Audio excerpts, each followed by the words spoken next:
প্রশ্ন হলো রক্তের মাধ্যমে অক্সিজেন ও কার্বন ডাই অক্সাইড এর পরিবহন পদ্ধতি লেখো। এটাও 3 স্টার প্রশ্ন। খুবই ইম্পোর্টেন্ট এটা। তো দেখো এটা একটু কঠিন হলেও মোটামুটি পারবো। সহজ করে প্র্যাকটিস করি আমরা। তো অক্সিজেন পরিবহন ১ম এ আসি আমরা। রক্তের মাধ্যমে অক্সিজেন পরিবহন। তো রক্তের মাধ্যমে অক্সিজেন পরিবহন হয় হলো ২ ভাবে। একটা হলো তোমার ভৌত দ্রবণ রূপে, ভৌত দ্রবণ রূপে। এটা কিভাবে হয়?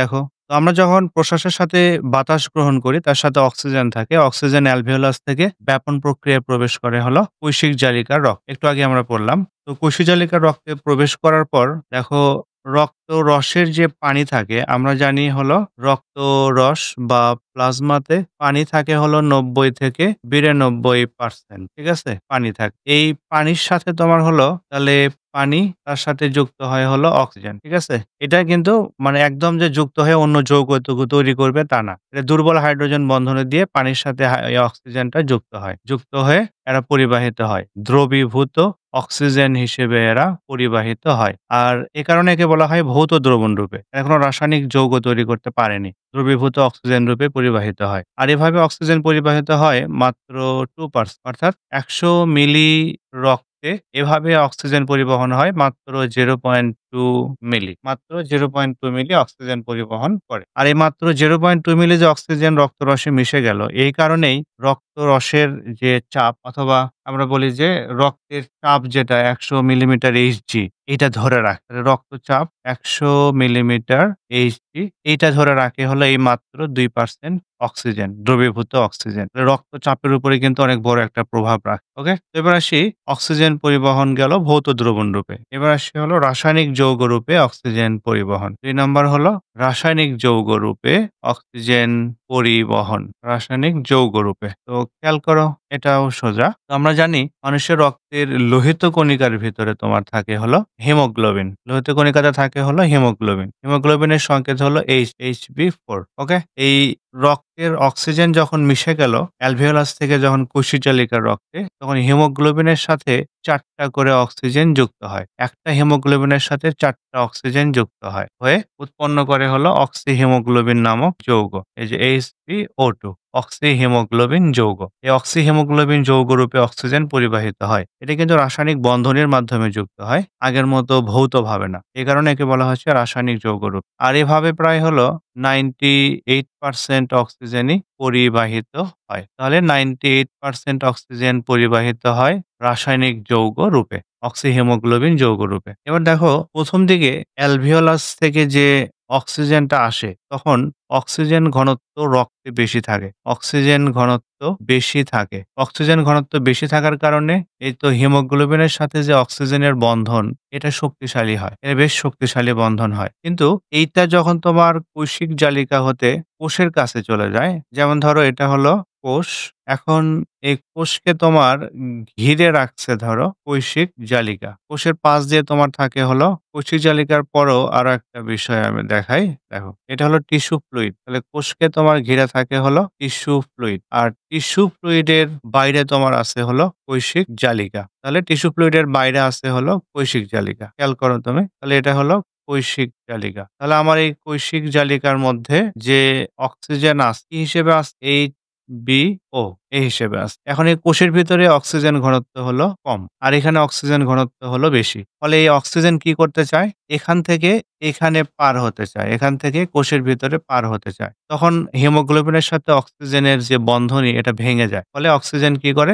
এখান থেকে লাফ দিয়ে চলে যায় হলো টিস্যু ফ্লুইডে। এটা হলো টিস্যু ফ্লুইড। এখানে যায় এবং এখান থেকে ব্যাপন প্রক্রিয়া আবার প্রবেশ করে হলো কোষের ভেতর। এভাবে অক্সিজেন রক্ত থেকে কোষের ভেতরে স্থানান্তরিত হয়। আমরা শর্টকাটে আবার বলি যে লোহিত কণিকায় উপস্থিত হিমোগ্লোবিনের সাথে অক্সিজেন যুক্ত হয়। হয়ে তৈরি করে হলো অক্সিহিমোগ্লোবিন যৌগ। এক অণু হিমোগ্লোবিন ৪ অণু অক্সিজেনকে যুক্ত করতে পারে। আর এভাবে রাসায়নিক যৌগ তৈরি করে ৯৮% অক্সিজেন পরিবাহিত হয়। এই অক্সিহিমোগ্লোবিন যখন তোমার কৈশিক জালিকা থেকে কোষের কাছাকাছি যায়, কোষের ভেতরে অক্সিজেন কম থাকার কারণে এখানে অক্সিজেনের চাপ পার্থক্য বেশি থাকে। তো যেহেতু কোষের ভেতরে অক্সিজেনের ঘনত্ব কম, তখন হিমোগ্লোবিনের বন্ধনী ভেঙে অক্সিজেন বিচ্ছিন্ন হয়, মুক্ত হয়। হয়ে টিস্যু ফ্লুইডে প্রবেশ করে। কলারস বা টিস্যু ফ্লুইডে প্রবেশ করে। করে সেখান থেকে আবার ব্যাপন প্রক্রিয়ায় কোষের ভেতরে প্রবেশ করে। এভাবে রাসায়নিক যৌগরূপে অক্সিজেন পরিবাহিত হয় এবং কোষ পর্যন্ত চলে যায়। এবার আসি হলো কার্বন ডাই অক্সাইড কিভাবে পরিবাহিত হয়। কার্বন ডাই অক্সাইড পরিবহন হয় হলো তোমার ৩ ভাবে। এটা একটু ভালো করে খেয়াল রাখতে হবে। অনেক সময় শুধু এটাই আসে। কার্বন ডাই অক্সাইড পরিবহনই আসে। কার্বন ডাই অক্সাইড পরিবাহিত হয় ৩ ভাবে। একটা হলো তোমার কার্বনিক অ্যাসিড হিসেবে, ঠিক আছে? কার্বনিক অ্যাসিড হিসেবে, কার্বনিক অ্যাসিড হিসেবে। তুমি এটাকে ভৌত দ্রবণ রূপেও বলতে পারো। তবে কার্বনিক অ্যাসিড বলাই বেশি ভালো। কার্বনিক অ্যাসিড হিসেবে। ২ নাম্বার হলো তোমার বাইকার্বনেট আয়ন হিসেবে। বাইকার্বনেট আয়ন হিসেবে। আরেকটা হলো তোমার ৩ number carbamino haemoglobin, carbamino haemoglobin, carbamino haemoglobin যৌগ হিসেবে। তাহলে কার্বন ডাই অক্সাইড পরিবাহিত হয় কয়ভাবে? ৩ ভাবে। কার্বনিক অ্যাসিড হিসেবে, বাইকার্বনেট আয়ন হিসেবে, কার্বামিনো হিমোগ্লোবিন যৌগ হিসেবে। এখন খেয়াল করো কার্বনিক অ্যাসিড হিসেবে কিভাবে পরিবাহিত হয়। তো ১ নম্বরের বিবরণে যাচ্ছি আমরা। কার্বনিক অ্যাসিড হিসেবে, কার্বনিক অ্যাসিড হিসেবে। তো খেয়াল করো। তো আমরা জানি আগের মতই রক্তরসে থাকে তোমার হলো পানি। তো রক্তরসের পানি এর সাথে কার্বন ডাই অক্সাইড বিক্রিয়া করে। আর এখানে একটা এনজাইম লাগে কার্বনিক অ্যানহাইড্রেজ। ঠিক আছে? তাহলে এখানে এনজাইম লাগে হলো কার্বনিক অ্যানহাইড্রেজ।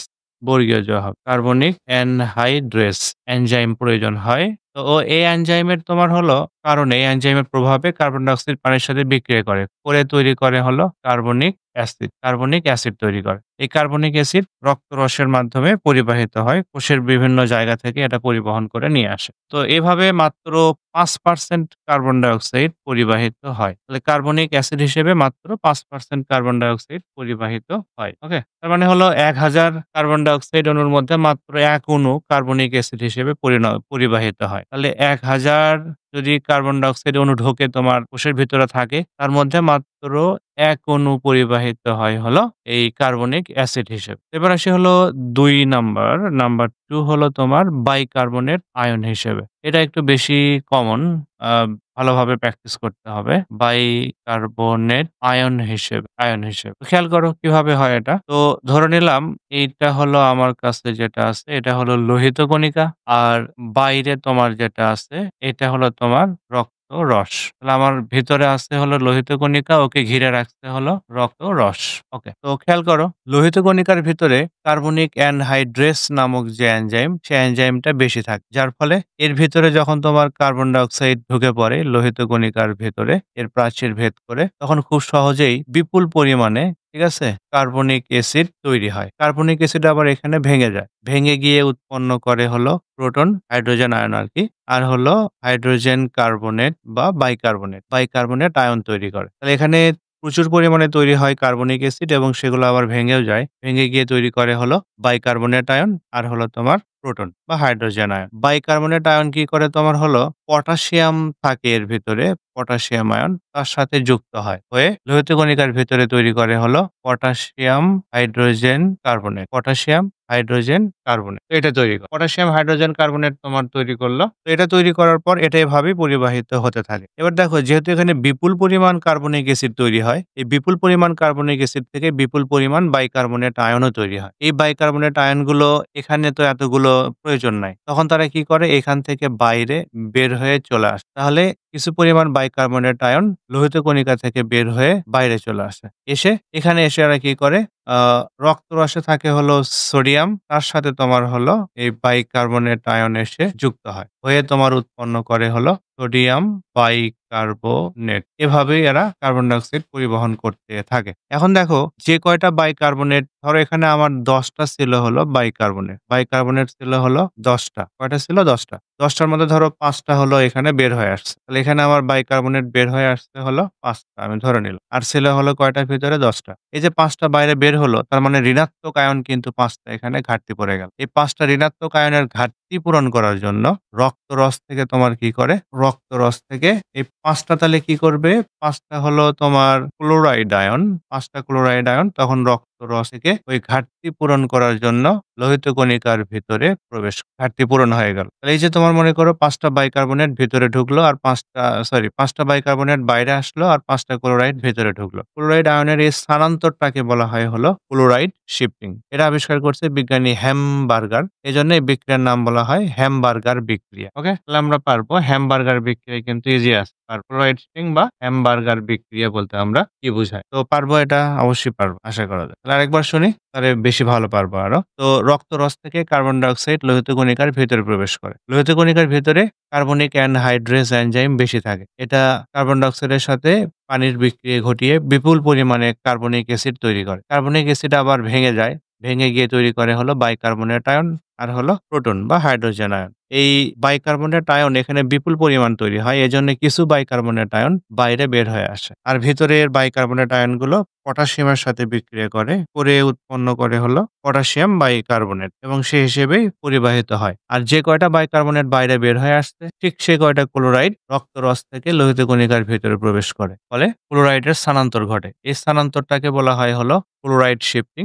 আবিষ্কার করেছে বিজ্ঞানী হ্যামবার্গার। এজন্য এর নাম দেওয়া হয়েছে হ্যামবার্গার বিক্রিয়া। আর যে বাইকার্বনেট গুলো বাইরে বের হয়ে আসছিল তারা তোমার সোডিয়ামের সাথে যুক্ত হয়ে সোডিয়াম বাইকার্বনেট হিসেবে পরিবাহিত হয়। ওকে? তো এবার আসি ৩ নাম্বার পদ্ধতি। ৩ নাম্বার পদ্ধতিকে আমরা বলতেছি হলো নাম্বার 3, এটাকে বলা হচ্ছে কার্বামিনো হিমোগ্লোবিন যৌগ হিসেবে। কার্বামিনো হিমোগ্লোবিন যৌগ হিসেবে। তো দেখো এখানে হিমোগ্লোবিনের ভেতরে যে প্রোটিন থাকে, হিম আর হলো প্রোটিন এই ২ টা নিয়ে তৈরি হয় হলো হিমোগ্লোবিন। তো গ্লোবিন হলো একটা প্রোটিন। তো আমরা জানি যেকোনো প্রোটিনের সংক্ষিপ্ত ভার্সন অর্থাৎ প্রোটিন ভেঙে তৈরি হয় হলো অ্যামিনো অ্যাসিড। তো অ্যামিনো অ্যাসিডের সংকেত দেখো, অ্যামিনো অ্যাসিডের সংকেত হলো এইরকম।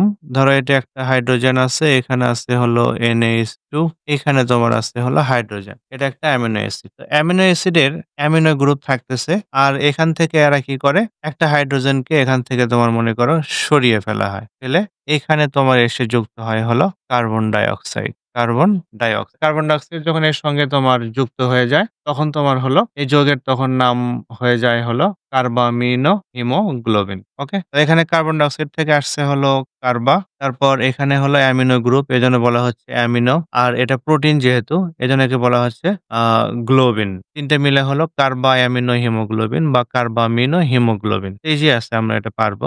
এই হিসেবে তোমার কার্বন ডাই অক্সাইড পরিবাহিত হয় প্রায় ২৫% এর অনেক সময় ২৭ থাকে আরকি। ২৫ থেকে ২৭% কার্বন ডাই অক্সাইড পরিবাহিত হয় হলো ওকে? তো এটা বেশ কিন্তু ভালোই পরিবহন করছে। ২৭% কিন্তু কম না। ওকে? তো ১০০ মিলি রক্তে প্রায় ৩ মিলি ১০০ মিলি রক্তের মধ্যে ১০০ মিলি রক্তের ভিতরে প্রায় ৩ মিলি কার্বন ডাই অক্সাইড এভাবে পরিবাহিত হয়। আর এখানে হলো বাইকার্বনেট আয়ন হিসেবে কার্বন ডাই অক্সাইড পরিবাহিত হয় হলো প্রায় তোমার ৮৫% পরিবাহিত হয় এভাবে। ওকে? তো পারবো আমরা এটা ৩ ভাবে পরিবাহিত হয়। খুবই কমন এটা আসার মতো।